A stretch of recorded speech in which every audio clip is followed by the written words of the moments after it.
Never a doubt. Never a doubt. Never a doubt with this Philadelphia Phillies baseball team that we so desperately cheer for. Never a doubt. Oh, my God, my heart. My heart can't take it. My heart physically can't take the stress that this team puts us through on a daily basis. Holy shit. Thank you, Bryson Stott. Thank you, Bryce Harper. Thank you, Alec Bohm, for your clutchness in the ninth inning. JT Realmuto, you got fucking lucky that the shortstop for the Orioles bobbled the ball just in the nick of time for you to hustle up the first base to be safe, to help Alec Bohm get a chance to get an RBI single to win the game. How about Bryson Stott, though? First pitch swinging against Cano, one of the nasty back-end guys for the Orioles. First pitch hacking, doubles down the line, and Bryce Harper scores from first base. So 24 hours later, and Bryce Harper is finally called safe at home. Huh, who would have thought? But your Phillies get a win. Phillies get a much-needed fucking win at this point. I guess now it's going to be win-loss, win-loss, win-loss with the rate this team is going. But, yeah, today was not a fun day for, I would say, 95% of this game. It was not fun. It was not fun at all. This offense struggled against Kyle Gibson. Kyle Gibson. They struggled against Kyle fucking Gibson. Let me rephrase that for you. Kyle Gibson. You know, the guy that pitched for the Phillies for, what was it, like a year and a half? From halfway through 2021, the full 2022. The guy that I had the unluckiness of when I went to games last year, he was the motherfucker that was pitching. The guy that I saw for 95% of the games that I attended last year. The guy that I despise. The guy that is trash. The guy that has a near 7 ERA since, what, May at this point? You struggled against him. You struggled against him. That just really shows you how bad and how much this offense is pressing. Pressing. Holy shit. Holy shit. You really struggled against Kyle Gibson. Like, come on. It should have been 10-0 after the first inning. Jesus. I'll give credit to Taijuan Walker, though.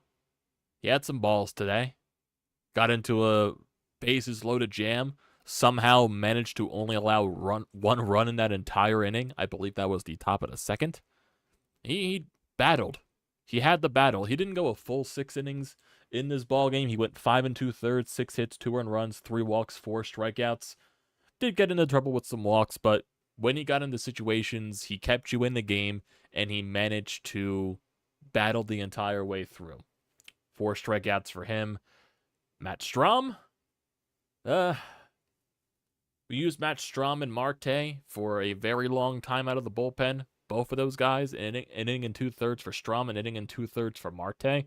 Marte was actually pretty sharp out of the bullpen, 1 strikeout and 1 walk on 27 pitches. But as Rob Thompson tried to bring out Matt Strahm for the top of the 8th, you know, if you get 1 good inning out of Matt Strahm, I understand he can go more if you need to, but, you know, didn't need to use him that long. I can understand the lefty-lefty matchup, but I feel like in that instance, if you wanted a lefty-lefty matchup, why not just go Soto? Why are you trying to force Strahm out there for another inning? Because, of course, as the Phillies tie the game, Strahm gives it right back up. So, yeah. That was the top of the 7th, not the top of the 8th, actually. Leadoff home run, right as Bryce Harper, ties it in the bottom of the 6th off Gibson. Solo shot for him, so that's nice to see for Bryce. Hopefully that can just lead to him going off, because he's still getting hits, he's still getting on base. I just need to see him go on a power surge. That's what I need to see from Bryce. Besides that, he's been fine. Well, not even fine. He's been great, honestly. I just need to see him, go on that power surge. But, like, why not, if you're Rob Thompson, just in that situation, why are you forcing Strahm to go that, stretch him that much in the innings? That's just my question mark. Why not just go Soto if you want the lefty-lefty matchup? And let him do the inning. And then you can go to Marte. But I guess in the end of the day, Marte got the job done in relief of Strahm for the rest of his appearance. So I guess that helped you out. But, it's just, thinking on your feet. Have another guy up and not, forcing your bullpen. Like, were you seriously that strapped up in the bullpen? You just brought back Sir Anthony. You send down Bilotti, the AAA. So I guess Bilotti's just the odd guy out now because we still, for some reason, do not want to get rid of Dylan Covey. Fucking Dylan Covey's still in the roster.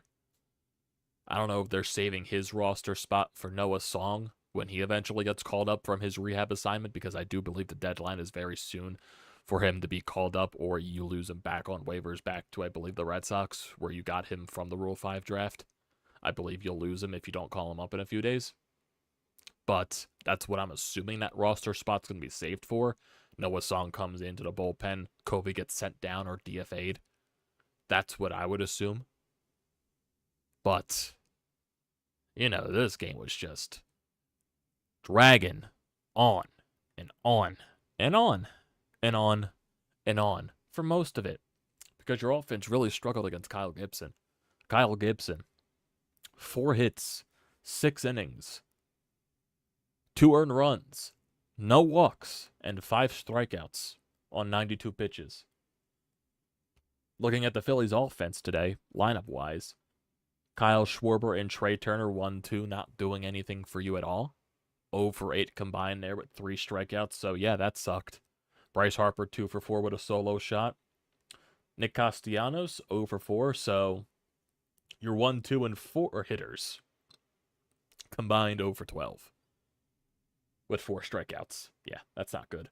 Bryson Stott 1 for 4 with that huge double in the 9th inning. JT Realmuto got on with the infield hit.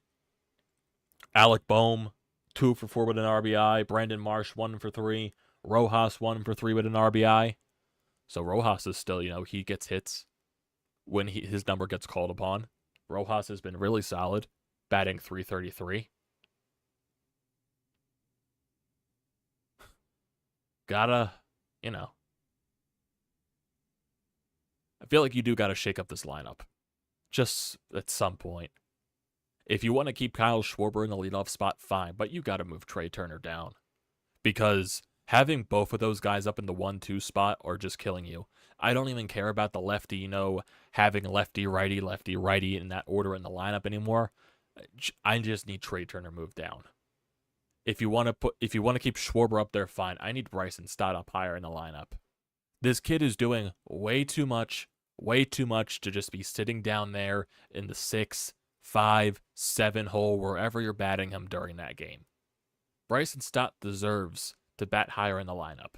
Trey Turner deserves to be moved down into the lineup as far as possibly can. That means you move Stott up. You can move Marsh up a little bit in the lineup. You can move Bohm up if you want to. I'd keep Turner and JT down further in the lineup. Maybe them being down there to see better pitches.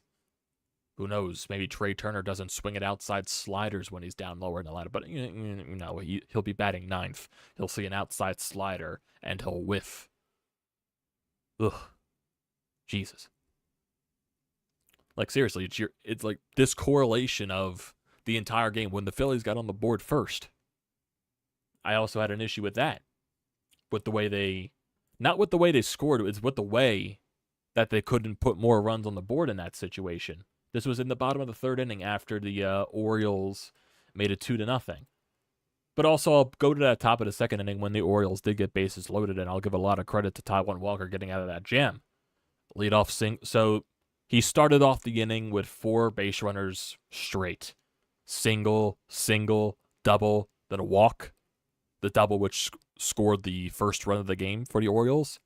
Then the walk got the bases loaded. And then Taijuan Walker managed to get the next 3 guys out in the row without allowing a run. So he barred down in that inning, and he managed to settle down. but then he got into 2-out trouble in the top of the third, which allowed another run to score. Phillies got on the board in the bottom of the third inning. Bohm with a leadoff double.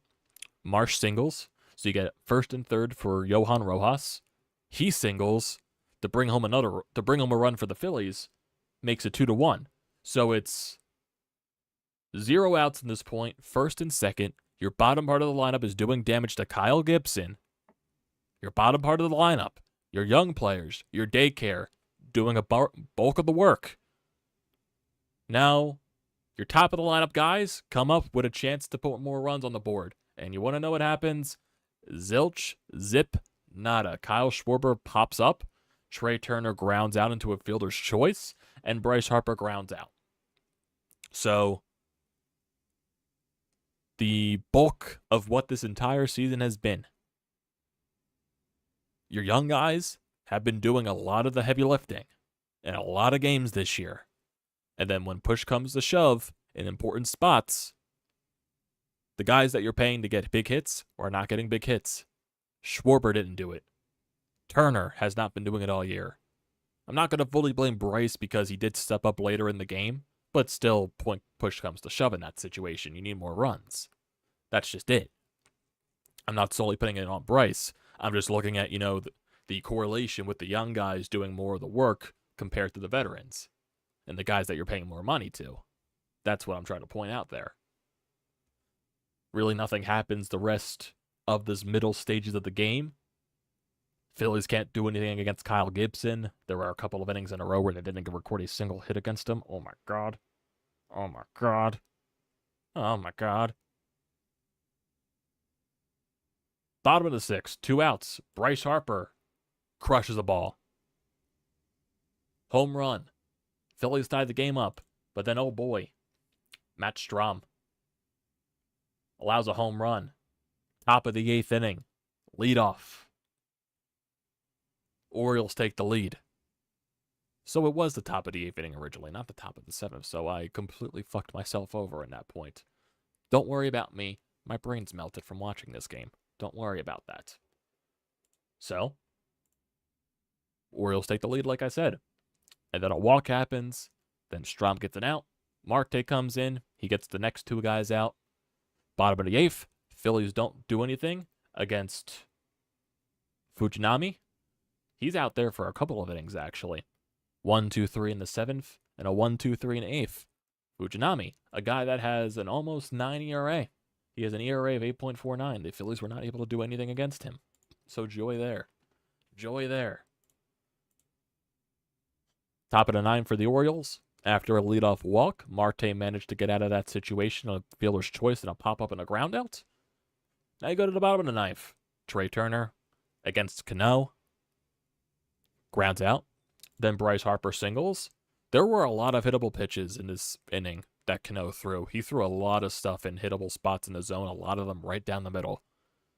Nick Castellanos, probably one of the ugliest at-bats I've ever seen. Swing, strikes, 3 straight pitches, takes a strike looking for the first pitch, then swings at the very next 2. Goes down on 3 pitches. But then Bryson Stott doubles on the first pitch down the right field line, scores. Harper ties the game up. JT reaches in on an infield single because the shortstop was not able to control the ball fully. Allowed JT to hustle up the line to get there in time. And then Alec Bohm on a 1-1 count singles through the hole on the left side. Phillies win. Phillies win. Phillies win. You needed this one. You needed this one. Runners in scoring position today, you were 4 for 7. You left 4 runners on base. Okay. Win tomorrow. Win tomorrow. That's what I need. I need you to win tomorrow. That's what I need. Ranger Suarez is going to be on the mound. I need the offense to come up tomorrow. Even more. Now, I'm talking about Schwarber. I'm talking about Castellanos. I'm talking about JT. I'm talking about even Trey Turner getting a fucking hit in 4 at-bats. I'll take that at this point. I'll take that at this point. I need those guys to do a bulk of the work. Because Stott, Bohm, Marsh, even Bryce, you can put that in there, even though Bryce isn't part of the daycare. Those guys have been doing the bulk of the work recently. Help those guys out. Help those guys out. For the love of God. And I don't know if Rob Thompson's going to do anything with the lineup tomorrow. Who knows? He may have inferred that maybe Trey Turner gets a day off tomorrow. Because he asked Trey Turner today if he wants a day off. Trey Turner refused. So who knows? Maybe he forces Trey to take a day off tomorrow to reset or something like that. Maybe that's the case. I have no idea. We'll just wait and see what happens tomorrow with the lineups. It's not an afternoon game now, so it's gonna be we're gonna have to wait. But geez, just need to find a way to win. You got to keep doing it. Got to keep doing it. It's all that matters. All that matters.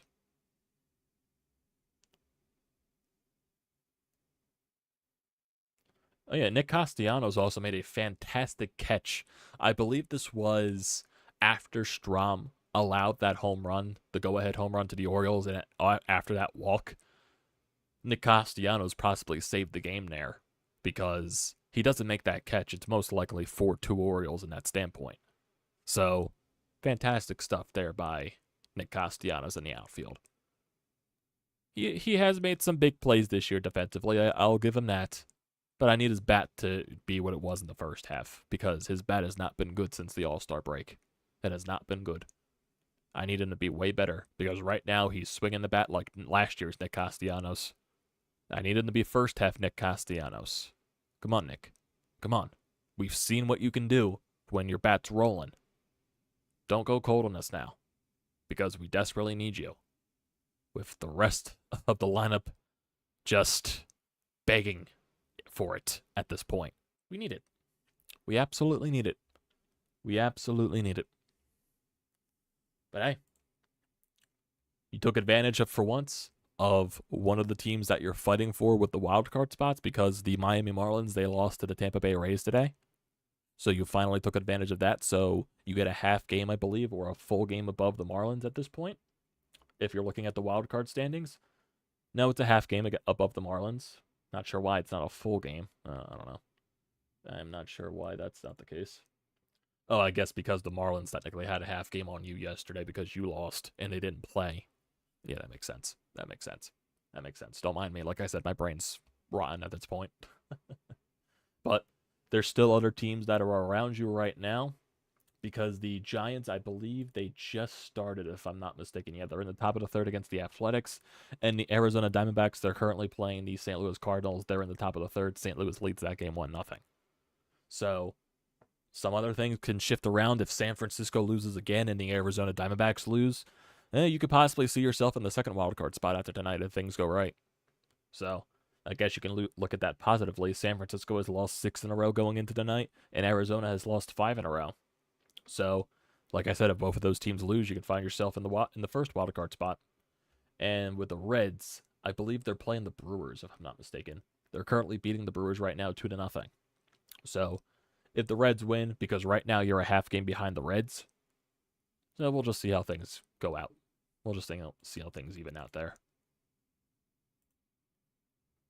In terms, that's basically your wildcard race, because from the Marlins, the Cubs are 5 games back, the Padres are 6 games back, the Mets are 7 games back. So who knows? Who knows what can happen? You're still in this thing until the very end. I just need you to go on a roll. That's what I want to see. That's what I need to see. And I need Dave Dombrowski to make a trade. I need it to happen. I desperately need it to happen. I need a trade badly, Dave. I need it. Jesus. So, if we look at tomorrow's game for the Phillies and the Orioles, before the off day on Thursday and before you go out to Pittsburgh this weekend, it's going to be Rangers Suarez against Kyle Bradish. Kyle Bradish is 6-5 with a 3.05 ERA, a 1.13 whip. In his last couple of games, 2 runs against the Tampa Bay Rays in 6 innings of work. He went 7 1/3 against the Marlins, 8 strikeouts, 0 earned runs. He went 6 innings against the Yankees, 0 earned runs, 5 strikeouts. So maybe he's due for a blow-up, but right now with the way the Phillies offense is swinging, majority of the lineup, it's not guaranteed. I'll see it when I believe it. Or I believe it when I see it. That's the case right there. Ranger Suarez is going to be on the mound. Looking at Rangers past couple of games, haven't been the best. Honestly, his entire month of July has not been good compared to his month of June. So let's see the way he started the year. He started in May with a 7 ERA in that month. And then in June, he had a 1.08 ERA. And so far in the month of July, he's got a 6.14 ERA. So if the pattern continues, that means he's going to have a dominant month of August. If that pattern continues, he'll have a dominant month of August. If that's the pattern. Because if I'm looking at his games in July, 4 earned runs, 3 earned runs, 3 earned runs, and 5 earned runs. He's given up 4 home runs this month. So the long ball has definitely been the major issue for Ranger. Walking a lot of guys as well. 3 walks, 4 walks, 3 walks, 2 walks, and he's not striking out as many guys either. So we'll see what happens tomorrow with Ranger. We'll see what happens tomorrow. But I need a better version of Ranger Suarez too. So that's one of the only other ways you're going to win. So gotta wait and see. I see some of you guys in the chat right here. How you doing, David? As positive as always. I appreciate that. And who else? T-Man, a win is a win. I'll take what I can get at this point. I agree. Yeah, Julian, it is definitely time to mix up the lineup, especially moving Trey Turner down. Especially. There were some bad calls today in favor of Kyle Gibson. Kyle Gibson does not need calls going in his way. The Braves hit their slump at the perfect time. The entire NL East is playing bad baseball. Oh, God. Yeah, it was a good win. Definitely was. Well, boys, that was going to be more of a quick hit, even though it's not quick hit. It's still 22 minutes. But I think I'm going to end it off for today here. So, Phillies win. Let's see what they can do tomorrow. Let's see what they can do. So, I appreciate everyone here that joins the stream as always. Don't forget to drop a like. Do not forget to leave a comment. And don't forget to check out the description below. Also, don't forget to hit that subscribe button. It does me a great deal of service. Last time I checked, again, we are now at 799 subscribers. So let's see if we can get to 800. Come on, we're 1 subscriber away. If you're new to the channel, you want to watch me either rage or talk, Philadelphia sports or anything like that, hit that subscribe button. It does me a great deal. It does me a lot of service there. It does. And also use the code TTPSPORTS, $20 off your first purchase at SeatGeek. Great deal. Don't pass it up. So, thank you once again.